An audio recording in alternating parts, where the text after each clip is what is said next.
আসসালামু আলাইকুম দর্শক। আমি আপনাদেরকে আজকে বাংলাদেশের বন্যা পরিস্থিতি নিয়ে কিছু কথা বলতে চাই। সেটা হচ্ছে যে আমাদের দেশে এখন যে বন্যা মৌসুমি বৃষ্টির কারণে হয়েছে সেটা বাংলাদেশ এবং ইন্ডিয়া যৌথ একটা সমস্যা।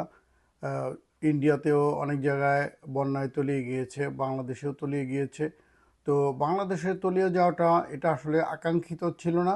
সাধারণ একটা বন্যা হবে এটা আমাদের আকাঙ্ক্ষিত ছিল, কিন্তু পানি সন্ত্রাসী গুজরাটের কসাই বাঁধ খুলে দেওয়ার কারণে এবং এই প্রতিশোধ পরায়ণতার কারণে সে বাঁধ খুলে দিয়েছে, যে কারণে বাংলাদেশে হঠাৎ এরকম ব্যাপক বন্যা সৃষ্টি হয়েছে, যেটা আগে কখনোই হয়নি। অর্থাৎ কখনো বলতে যে গত 40 বছরে সম্ভবত হয়নি।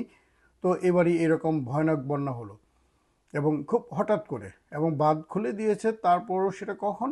রাতের আধারে, যে মানুষ কিছু বুঝে ওঠার আগেই এই ব্যাপকভাবে বন্যা কবলিত হয়ে মানুষ ক্ষতিগ্রস্ত হয়েছে।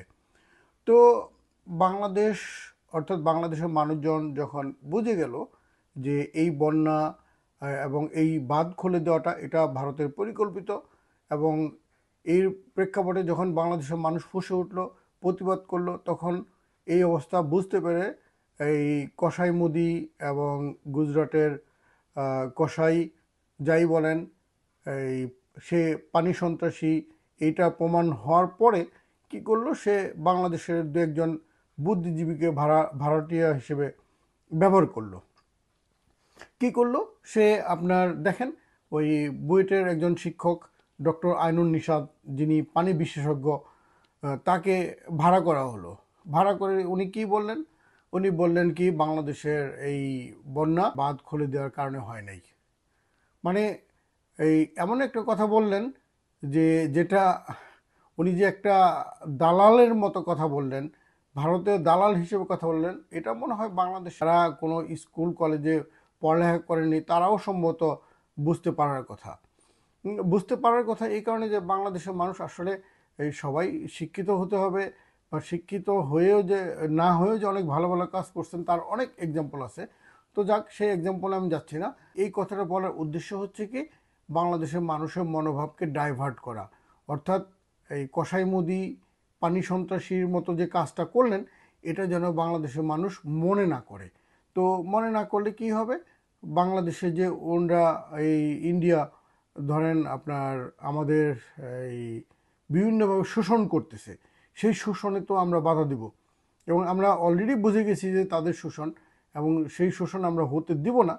তো যে কারণে আসলে তারা এমন একটা পরিস্থিতিতে পড়ে গেছেন যে এই হাসিনা খুনি সন্ত্রাসী, খুনি হাসিনার নির্দেশে, ইচ্ছায় বা পছন্দ অনুযায়ী যখন নরেন্দ্র মোদী গুজরাটের কসাই পানি সন্ত্রাস করলেন, তো তখন তিনি আসলে বিপদে পড়ে গেলেন।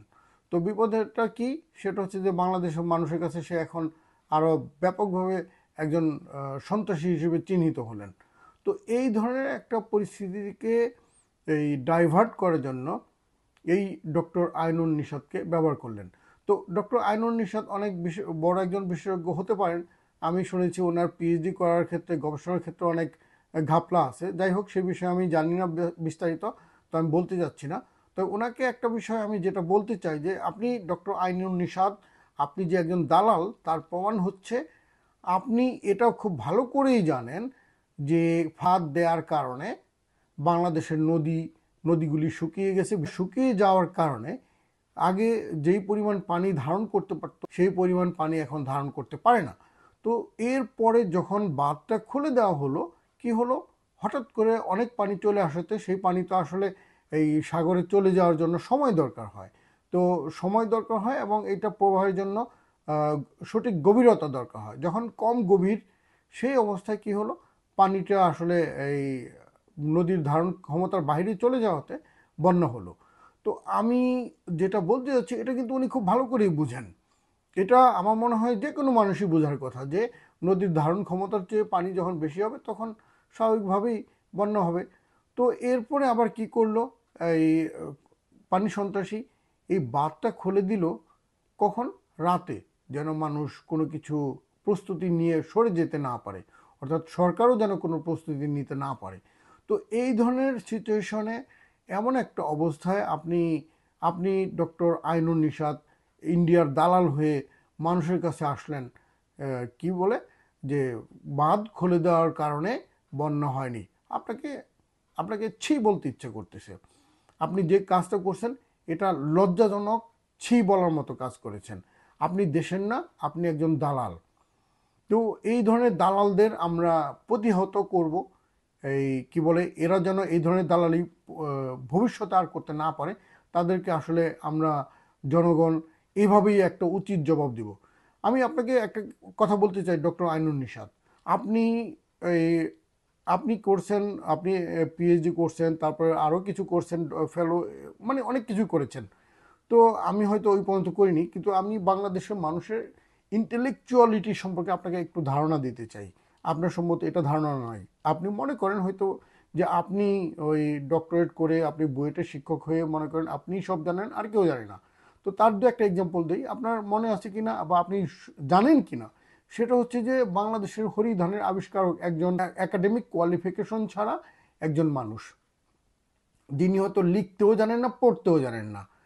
তারপরে আপনাকে আরেকটা বলি, আপনি যেই বুয়েটের শিক্ষক, সেই বুয়েট থেকে কিছু বিশেষজ্ঞ, ওই মানে কিছু ইঞ্জিনিয়ারকে পাঠানো হয়েছিল যখন মতিঝিলে একটা শিশু যখন পাইপ দিয়ে গভীরে পড়ে যায়, সেই শিশুটাকে উদ্ধার করার জন্য। সেখানে কিন্তু আপনি বা আপনার ছাত্ররা উদ্ধার করতে পারে নাই। সেই সেই ছাত্র সেই বাচ্চাটাকে উদ্ধার করছে কে? এই একটা সম্ভবত 3 থেকে 4 জনের এই একটা ফ্রেন্ডস, গ্রুপ অফ ফ্রেন্ডস। ওরা কি করছে, ওরা ডিপ্লোমাধারী এবং ওরা একটা ডিভাইস তৈরি করে সেখান থেকে ওই মৃতদেহটাকে, ওই শিশু বাচ্চাটাকে উদ্ধার করছে।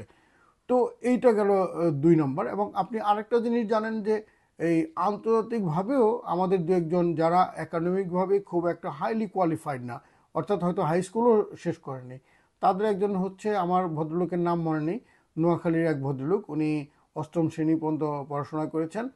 উনি কিন্তু ওনার ফর্মুলা অনুযায়ী আমেরিকান কোম্পানি কুয়েতে আগুন নেভানোর কাজটা করেছে। তো আপনি হয়তো ধারণা রাখতে পারেন যে বাংলাদেশের মানুষ যে আপনার মতো একাডেমিক সবাই না হলেও ইন্টেলেকচুয়াল কিন্তু আপনার চেয়ে অনেক বেশি আছে।